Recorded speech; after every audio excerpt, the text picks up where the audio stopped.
My name is Clara, and for as long as I can remember, I've been the black sheep of my family. Not because I did anything terrible, but because I was different. Different in the way I spoke, the way I dressed, the way I dreamed.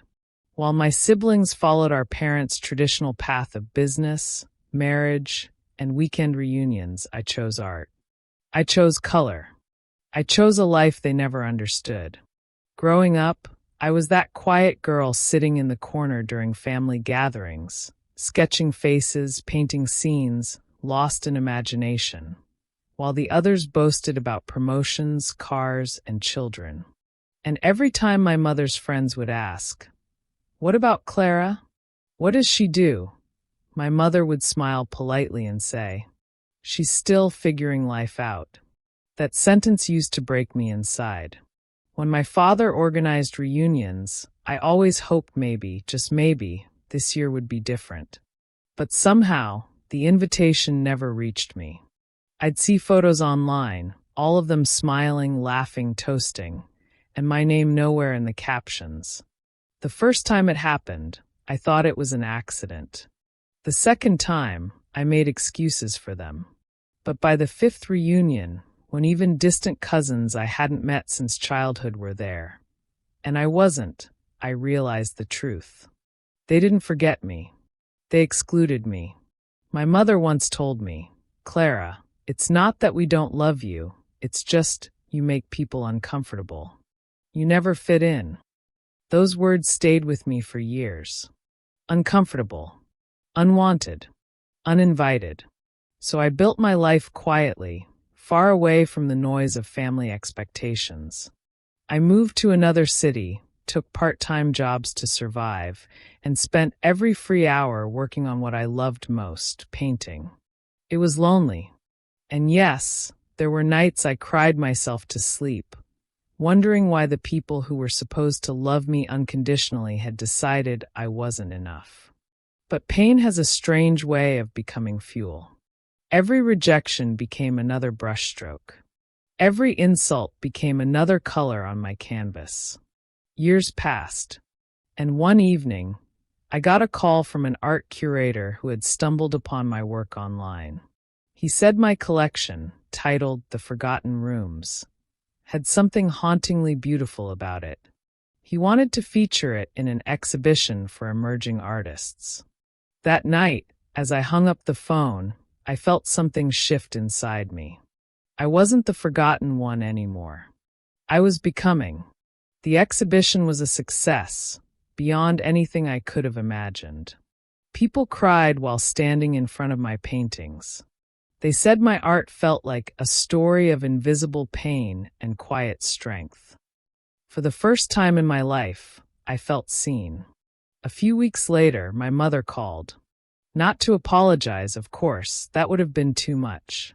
She said, "Your cousin sent me an article about your art show. We're proud of you, Clara. Maybe you can come home sometime. There's a big family reunion next month." I almost laughed. After all the years they left me out, suddenly I was being invited. Not because they missed me, but because they could finally brag about me. Still, I went. Not out of revenge, but because I needed to close that chapter of my life with my own hands. When I walked into the reunion hall, the chatter slowly died.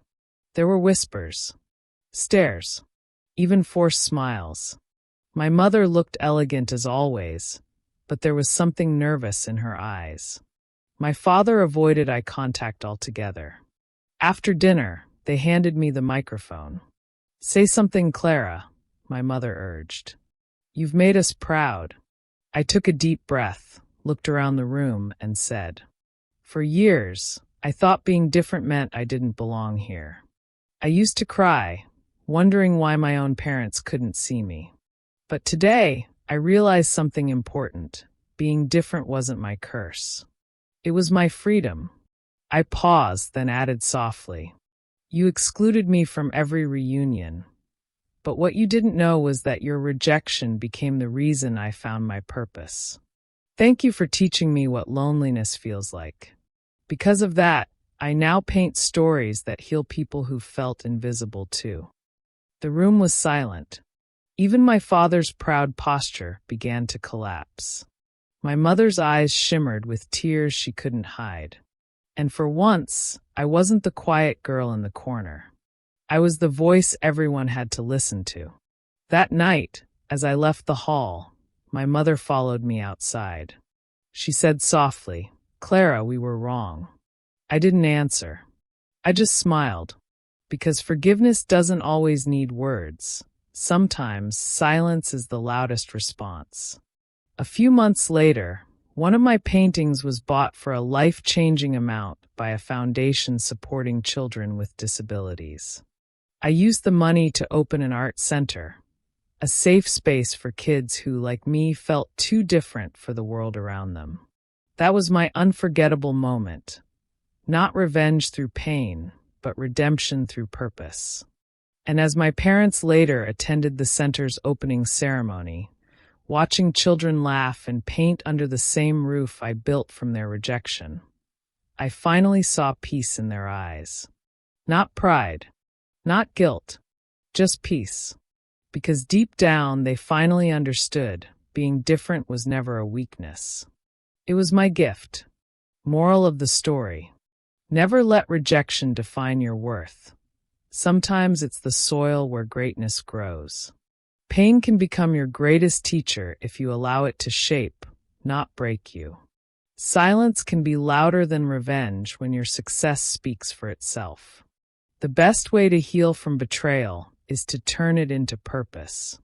Sometimes the most unforgettable moment is when you finally forgive and move on stronger. If this story touched you, please don't forget to leave a like, share, and subscribe to the channel for more stories like this. Thanks for watching.